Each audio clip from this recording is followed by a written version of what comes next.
네, 안녕하세요. 서울대학교 국가미래전략원 의료기억 TF에 같이 활동을 하고 있는 박상민 교수입니다. 저는 임상은 가정의학 전공이고, 그리고 학교에서는 건강 시스템 데이터 사이언스 연구실에서 데이터 사이언스와 의료 AI를 같이 연구하고 있습니다. 오늘 발표는 분당 서울대학교 병원의 정보화실의 정세영 교수께서 함께 준비해 주셨고, 정세영 교수도 AI 기본 의료 TF의 또 멤버이기 때문에 아마 앞으로의 전반적인 그림에서 앞에 세 분의 발표가 어떻게 실질적으로 구현 가능할까에 대한 부분으로 정리해서 함께 고민을 나누면 좋을 것 같습니다. 우선 현재 우리나라 의료의 문제는 병원 중심 파편화 비효율을 어떻게 흐름으로 가지고 갈 것인가에 대한 고민들을 진행해 주셨고, 그중에 데이터의 공유와 흐름이 너무나 중요할 것 같습니다. 제가 예전에 한 9년, 8년, 9년 전쯤에 김주환 부총장님께서 우버 의사 찾아가는, 우리가 지금 의료 서비스가 대량 생산 체계에서 어떻게 맞춤형 체계를 갈 건가에 대한 부분으로 우보 의사 개념을 말씀해 주신 게 8, 9년 전인데 아직도 해결이 되어 있지 않아서 어떻게 하면 흐름과 경로 단위로 책임을 지울 수 있는 시스템을 만들 것인가에 대한 패러다임 전환이 필요할 것 같습니다.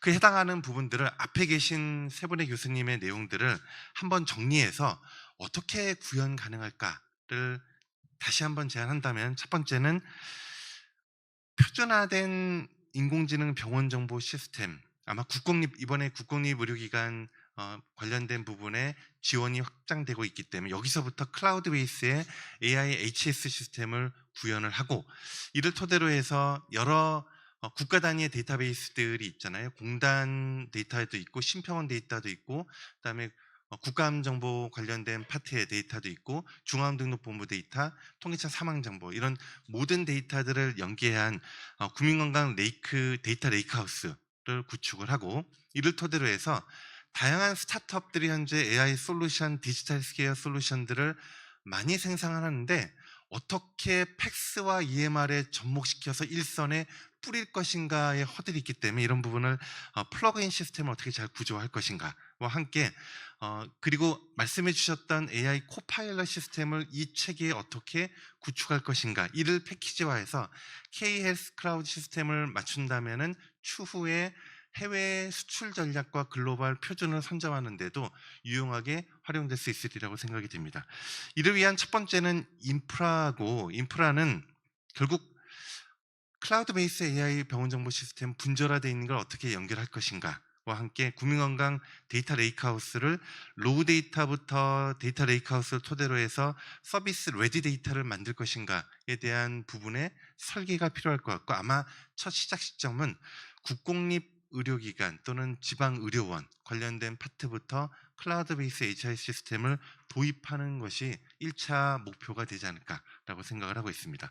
두 번째는 엔진인데, 결국은 어떻게 하면 아까 말씀드렸던 인프라 구조에서 쉽게 활용할 수 있도록 녹아 들어가게 할 것인가에 대한 AI 코파일럿 시스템을 의료에 접목시킬 수 있는 구조를 레이어에 포함할 것인가를 고민을 해야 되고, 이런 부분들이 아마도 응급실 뺑뺑이 관련된 문제는 입구 최적화, 통로 진흥화, 출구 안정화, 거기엔 배후 진료까지 포함해서, 우리가 배후 진료 고려할 때 한 병원에만 배후 진료를 고려할 때는 스탁이 생기면 해결이 안 되는데, 지역사회 차원에서의 배후 진료 관련된 것까지 공유할 수 있는 시스템 가려면 결국은 정보 공유가 필요할 수밖에 없고, 그러면 HI 시스템의 공유를 반드시 가지고 가야 됩니다. 그래서 이런 부분들을 우선적으로 적용할 수 있으리라고 생각이 됩니다. 우리나라는 작년부터 디지털 의료 제품법이 전격 시행이 됐습니다. 여기에는 디지털 치료기기, 치료제라고도 표현하는데 이제 식약처는 치료기기라고 표현하고 있고, 디지털 의료기기가 의료 AI가 다 디지털 의료기기에 해당하고 있고, 여기에 디지털 의료 제품까지도 확장해서 다양한 디지털 의료 제품이 개발되는 것을 촉진하는 정책을 시행하고 있고, 작년부터는 그래서 디지털 DGMP를 인허가를 받은 스타트업이나 회사들만 이런 AI 솔루션이나 디지털 제품을 생산할 수 있죠. 그중에 뭐 기회진단 AI 파트도 생산해서 뭐 예를 들어서 안저로 동맥경화, 엑스레이로 골다공증 등등에 해당하는 새로운 디지털 바이오마커를 개발하는 쪽도 진행이 됩니다. 저도 여기에 CY가 있기 때문에 이런 부분에 해당하는 것들을 개발해서 인허가를 받아서 일선에 확산을 시키기 위해서 제일 허들은 어떻게 팩스 EMR을 연동할 건가입니다. 연동. 그래서 이 생태계와 관련된 게 해결이 안 되면은 개별 의료기관이 의원들, 병원들 가면서 연동하는데 시간을 다 소모해 버리기 때문에 이와 관련된 부분을 어떻게 AI 플러그인 에코시스템을 구축할 것인가. 이거는 우리나라의 문제가 아니라 국제사회에 확장할 때, 글로벌 확장할 때도 이 체계가 구축되지 않으면은 아마 이쪽 파트에서부터 AI 벤더 회사들도 물론 많이 크고 있긴 하지만 이와 관련된 부분을 우리나라가 어떻게 리더할 수 있는가가 상당히 중요한 화두라고 생각이 됩니다. 그래서 의료 현장에서는 이런 AI 코파일럿과 플러그인 생태계가 형성이 되면은 다양한 에이전틱 의료 AI와 디지털 의료 제품을 의료진의 업무 흐름에 자연스럽게 녹아 들어가는 최적의 환경을 조성하는 데부터 구조 설계를 같이 실행하고 또 투자가 이루어질 필요가 있다고 생각합니다.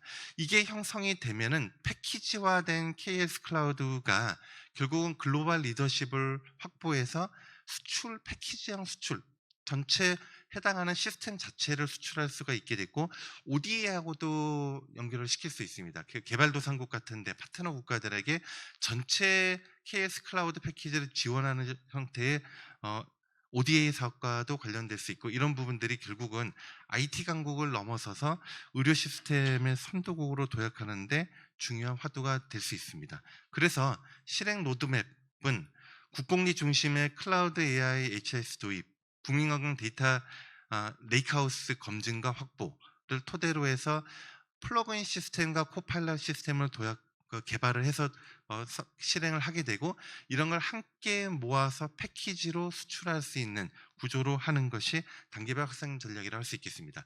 이런 부분은 오늘의 화두인 의료 파운데이션 모델하고도 직결됩니다. 이 의료 파운데이션 모델은 보통 AI 1.0 정통 통계학, 2.0 딥러닝, 3.0 파운데이션 모델과 생성 AI의 흐름 속에서 기존의 의료 AI는 다 대부분 2.0 딥러닝 구조로 개발해서 인허가도 대부분 요거로 시행을 했던 부분이 있는데 일선의 연구실과 기업의 입장에서는 스마트하게 활용하면 됩니다. 파운데이션 모델들을 뭐 1번 파운데이션 모델, 2번, 3번, 4번 이거 다 공장들이거든요. 1번 공장, 2번 공장, 3번 공장을 토대로 해서 스마트하게 파인 튜닝 기법을 하게 되면은 예를 들어서 4개의 파운데이션 모델에 4개의 파인 튜닝 하게 되면은 우리가 목표로 하는 16개의 의료 AI를 동시에 개발해서 정확도뿐만 아니라 과학적 타당성을 최적으로 셀렉션할 수 있는 의료 AI를 선별하는 것, 이걸 보통 어디팅 AI 플랫폼이라고 하는데 이렇게 하면은 연구실과 기업은 충분합니다. 충분해서 예를 들어서 엑스레이 기반 골다공증 진단할 때도 기존의 2.0 딥러닝 모델로 개발할 수 있지만 파운데이션 모델 4개에 이건 빅테크들이 이미 다 공개를 했죠. 거기에 다양한 파인 튜닝 기법 5개 하면 20개의 엑스레이 기반 골다공증 모델 중에 정확도뿐만 아니라 뼈를 얼마나 집중적으로 보는가에 대한 과학적 타당성까지 같이 고려한 모델 연구실은 개발해서 검증해서 확산하면 되는데 문제는 만약에 미국과 중국의 빅테크 기업과 연구소가 파운데이션 모델을 더 이상 공개하지 않는다면은 의존도가 너무나 심화될 수밖에 없습니다. 그렇기 때문에 제가 제안드렸던 KS 클라우드의 패키지와 한국형 의료 파운데이션 모델은 시너지를 낼 수 있는 접점 포인트입니다. 이를 위해서는 데이터 인프로, 여기는 클라우드 베이스의 HIS 시스템과 국민건강 데이터 레이크하우스 구축을 해야 되고 이를 토대로 해서 한국형 의료 파운데이션 모델 개발해야 되고 이를 토대로 해서 통합 의료 운영 체제에서는 코파일럿 시스템 들어가고 플러그인 시스템 들어가야 됩니다. 이런 부분을 토대로 해서 추후에 국제사회 글로벌 리더로서의 선점, 시장 선점할 수 있는 것과 연결시킨다면 산업화 측면에서도 의미가 있기 때문에 이런 부분의 논의들을 앞으로 활발히 하면서 투자와 액션 플랜 계획이 이루어지면 좋겠다고 생각하고 이상 발표를 마치도록 하겠습니다. 감사합니다.